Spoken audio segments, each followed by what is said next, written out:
Do you have fond memories of breakfast in the morning, shoveling sugar-laden cereal into your mouth?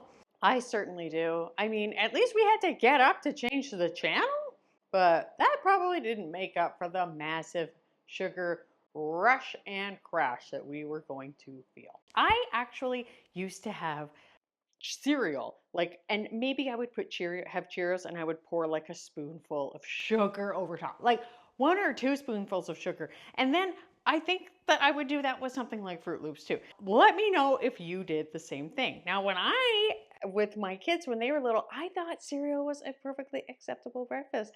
And I'm not blaming myself because, of course, like when you know better, you do better. Now, if we buy that cereal, I'm basically like, that's dessert. That could be dessert breakfast. Now, for us, when we're perimenopausal, one of the biggest issues that we have is controlling our blood sugar the way that we used to. Now, I am just about to turn 45, and I can tell that I am gaining a little bit in the middle, and that there are just a lot of changes that I'm noticing. And it turns out that managing our blood sugar is one of the best things that we can do. And of course, like, breakfast is a big deal when we're eating. They say it's the most important meal of the day. Apparently it isn't. Maybe I'll chat about that later. But I love what the glucose goddess Jessie Inchape says, and her book, Glucose Goddess, which I have on my Kindle. I also have this great book, Glucose Goddess Method. And what she talks about is that it's so important to have a savory breakfast. There's another thing I'm going to tell you too that is like such a freaking awesome hack, but having a savory breakfast. Now, what she means by that is not having like toast and croissants and all of these things. Now, for me, when I was young, a muffin was considered a healthy snack. You could have cake, but cake was unhealthy. Muffins were healthy. Muffins aren't healthy because they spike your blood sugar. One of the things that I did for myself was I actually got a blood glucose monitor, and I'm going to do a video on that because I gained a lot from doing that, and it almost was like a way of like recentering how I managed myself.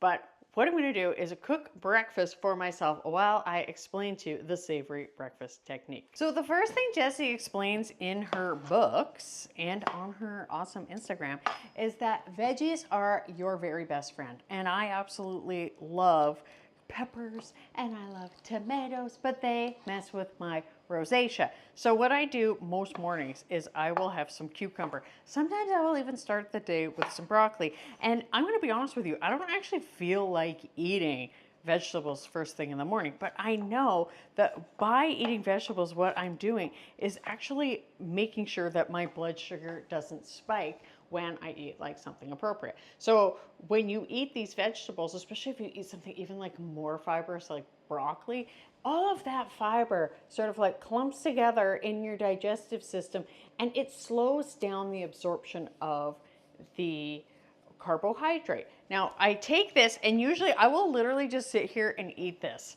And I'll tell you what I feed my son after this, because my youngest son still eats breakfast. My older one does not. And then I actually have a third one that's at university, and I don't really know what he eats, but when he was here, he wasn't that into breakfast. So what I do is I take this avocado oil and I do a tiny spray, and I will just put 1 egg in here. Actually, I'll do 2 eggs. I'm thinking about my son's breakfast. For me, I will do 2 because I know just how awesome the protein from the eggs is. And I will do 2. And to be honest, like, that's not even that much protein. I think that's like 12-ish grams of protein. I always pierce the yolk a bit. You let me know what you do. Now, when we eat that protein in the morning, so we have our vegetable, then we have the protein with a fat, which is also very important because those things, of course, like, we need fat. People think fat is so terrible. Fat is not terrible. Carbs also aren't terrible. But we want to control the blood sugar spike, because for me, now that I am in my mid-40s, I definitely can feel it. And like I said, I was and still do very easily get weight in my abdomen if I'm not careful. I gotta wash my hands here, guys. So one of the best ways that I can manage all of this is just by eating a higher protein diet in general, but especially a high protein breakfast. And one of the big things that I've noticed is I am not just doing this for weight gain. One of the biggest reasons is because I want to prevent dementia. I've talked about this before, but my grandpa has Alzheimer's, and all of his siblings also had Alzheimer's. And I'm like, it seems genetic, right? So controlling that, but also like one of the biggest things is like my energy. My energy is terrible if I don't eat well. In fact, just the other day, like this is how extreme it is that I ate some chips, like 5 or 6 chips before then having like my usual workout smoothie that I have. And I talked about that later, and I'll show that in a future video. And I've talked about it in the past, I mean, and I'll show that in a future video. But I was exhausted. I was like dragging myself through that workout. And even like last summer, I was making a ton of delicious zucchini muffins, which we talked about muffins. This was basically a zucchini cake, and I was exhausted. So this is a great breakfast here, where I will have eggs and I will have the cucumber. Sometimes I'll have like a spoonful of peanut butter after, but I'm going to show you the breakfast that I eat like #1 all of the time. I'm going to be reasonable with you. I don't usually have that for breakfast. That's actually more like something I might have for lunch, although quite often I just have a salad. But what I love, don't you hate when your dishwasher does not get stuff clean? Especially when you're making a video, like kind of awkward, embarrassing. Okay, so my darling, what I love to make is I have a form of overnight oats. Now, my husband has actual overnight oats, and I basically have overnight oats ice cream, as I like to call it. So I take these oatses here, and I take half of a scoop, which is basically like 2 tablespoons, and I pour them in there, and then I go ahead and I pour some milk over top. Now, if you were a normal person, you would just go ahead and you would just put this in the fridge. I put this in the freezer.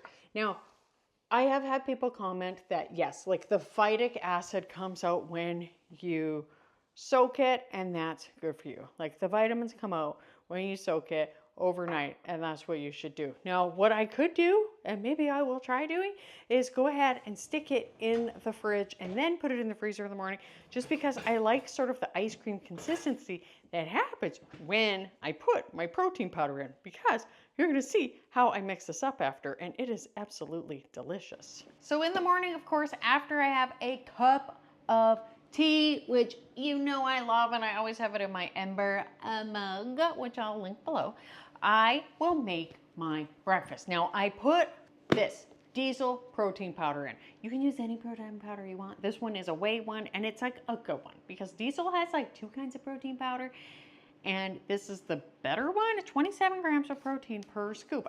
This is not sponsored. I'm just telling you, people have asked which one I use. This is the one I use. This one is cookies and cream. This flavor, I love it. I've also used chocolate, which is also really good. There's even one that's like cinnamon toast, which is amazing.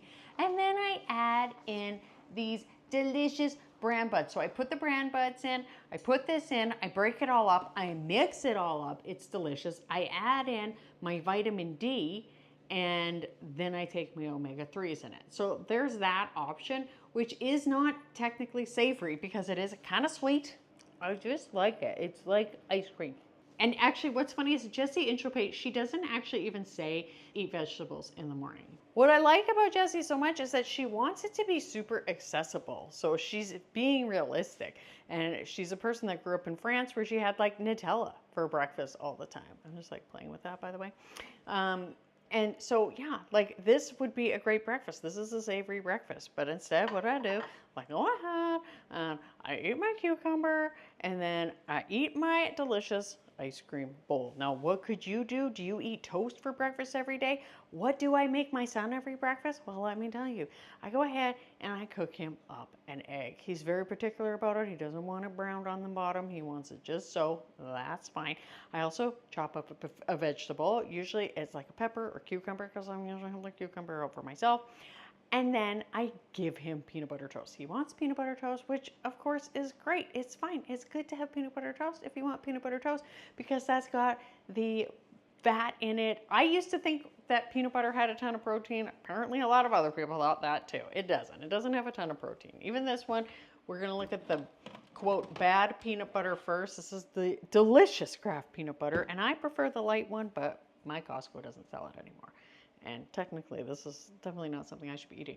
Per 1 tablespoon, 90 calories, 8 grams of fat, 4 grams of carbohydrate, 1 comes from sugar because sugar is added, and 3 grams of protein. So this is not really a high protein food if we're looking at it compared to carbohydrate, because carbohydrate, really we want to balance those carbohydrates and the protein. Now what's great is like if you're using milk, milk has protein in it, 9 grams of protein for 13 carbohydrates. So again, you're getting that carbohydrate. It's just everywhere, which is fine, but we want to balance it. Now this one is, and this is a delicious one from Costco, by the way. 90 calories, 7 grams of fat, 4 carbohydrate, again, 1 from sugar, which I guess is just natural, and then 4 grams of protein. So at least this one is much more balanced. So now I know a lot of people are like, but I should do intermittent fasting. I get it. I get it. It's good for a lot of reasons, but intermittent fasting is not necessarily something that perimenopausal women should do, especially to the way that men should, because men are the people that were studied, not women. Check this video out here all about intermittent fasting. This is my video where I talk about Costco and my haul of protein-rich foods, which you might find very helpful. I hope something great happens for you today, my darling, and I'll see you next time.